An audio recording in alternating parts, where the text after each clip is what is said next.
आगरा शहर अपने ताजमहल की खूबसूरती को लेकर बहुत ही प्रसिद्ध था। उसकी खूबसूरती को देखने दूर दूर से लोग आया करते थे। ताजमहल के पास वाली बस्ती में मनोज नाम का एक लड़का रहता था जो कि बड़ा ही कामचोर था।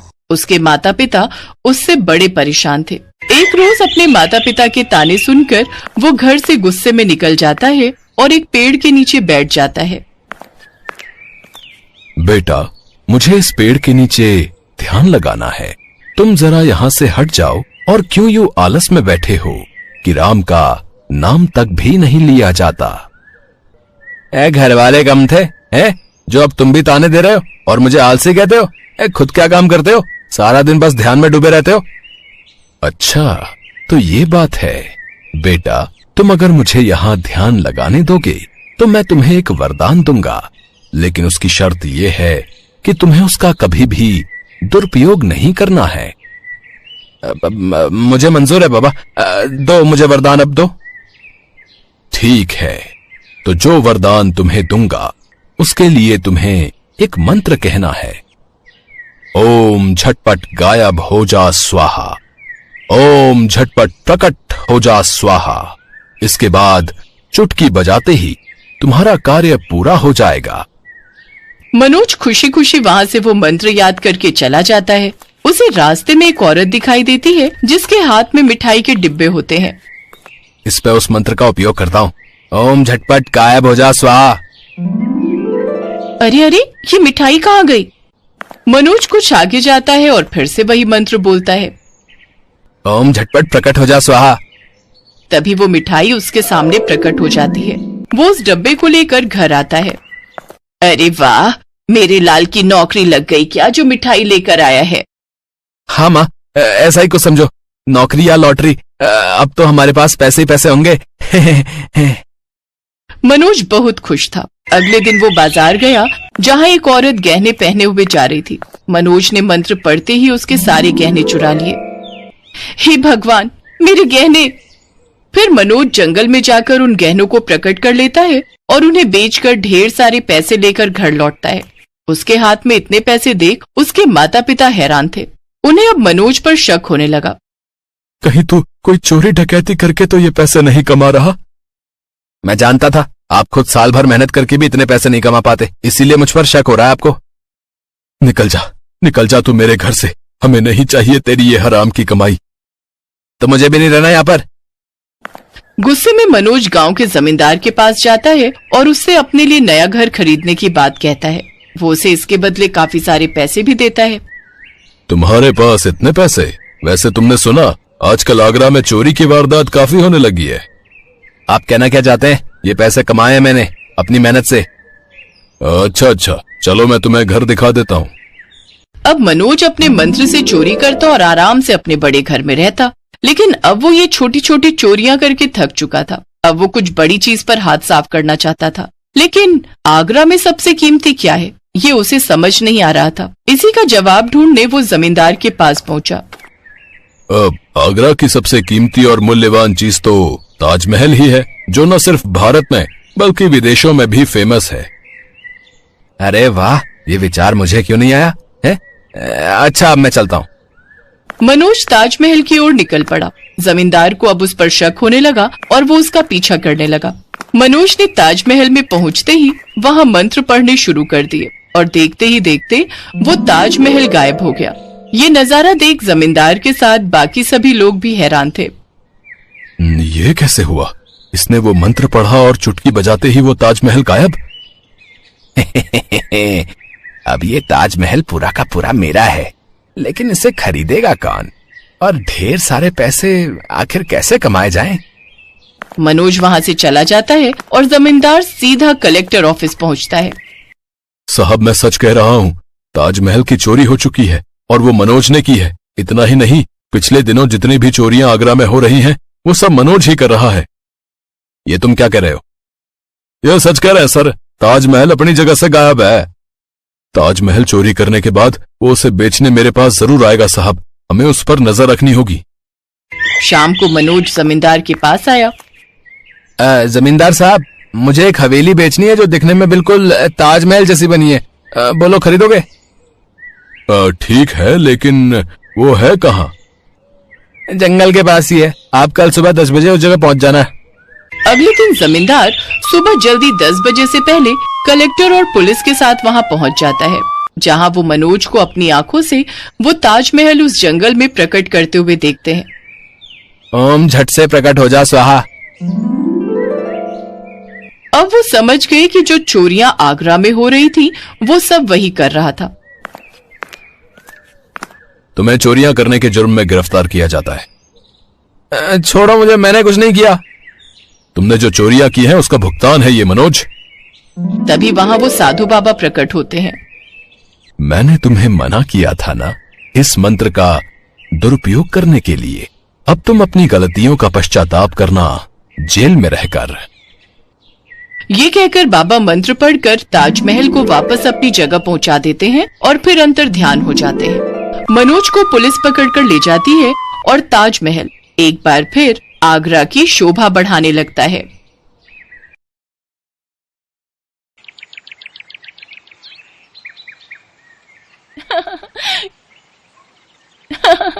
कितना मजा आ रहा है ना?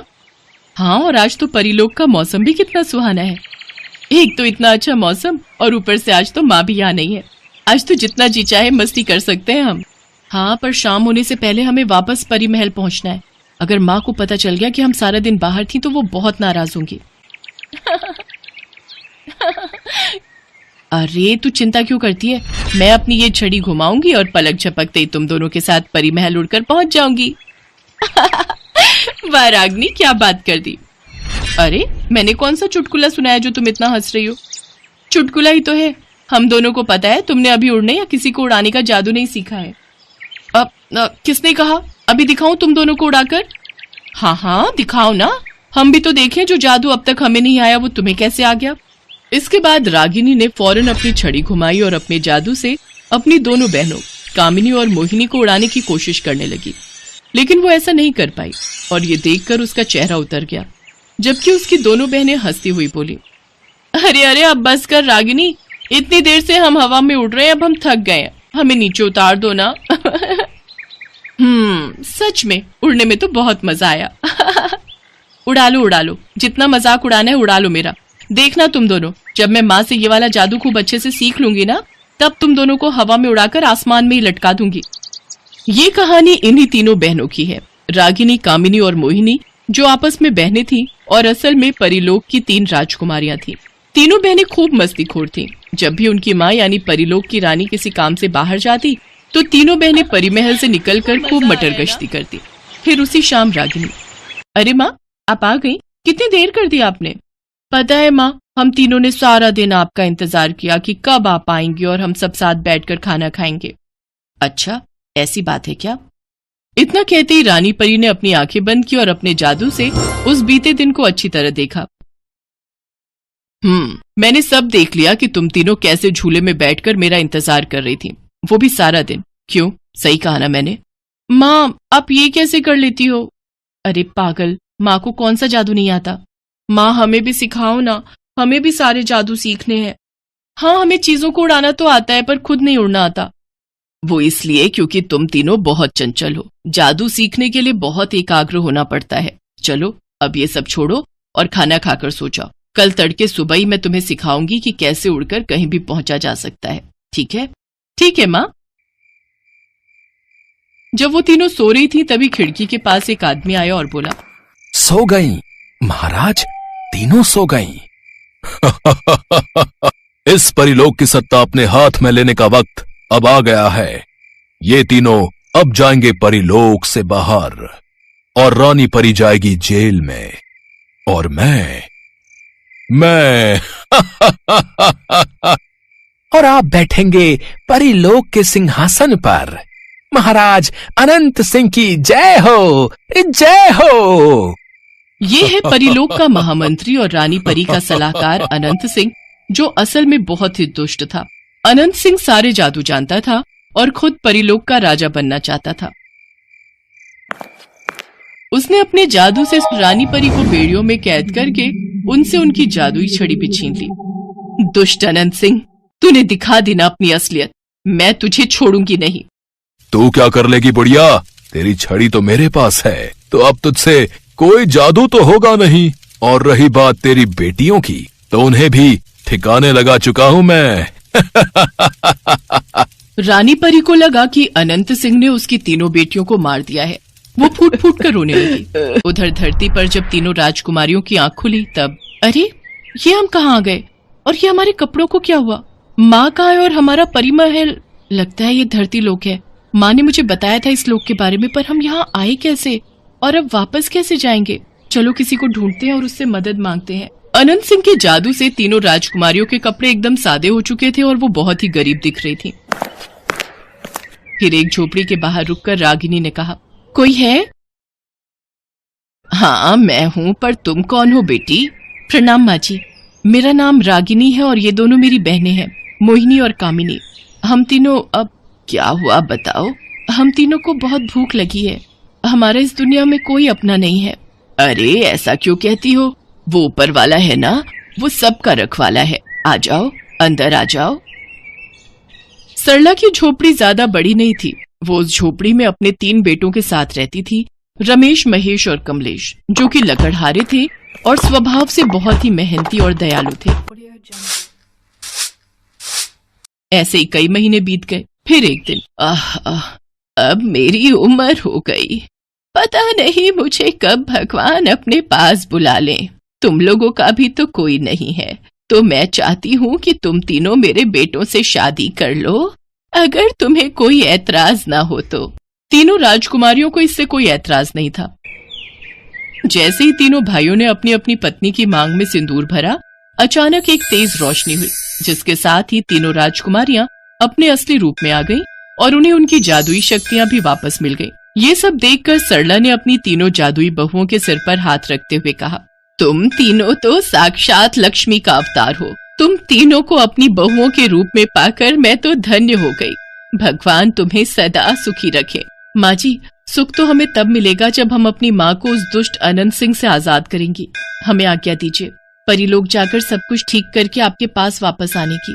सरला ने सिर हिलाकर तीनों राजकुमारियों को जाने की इजाजत दी। तीनों राजकुमारियों ने मिलकर अनंत सिंह का सामना किया और उसे हराकर परिलोक और रानी परी को आजाद करवाया। और फिर, कहाँ जा रही हो मेरी बच्चियों? अब मुझसे दूर मत जाओ।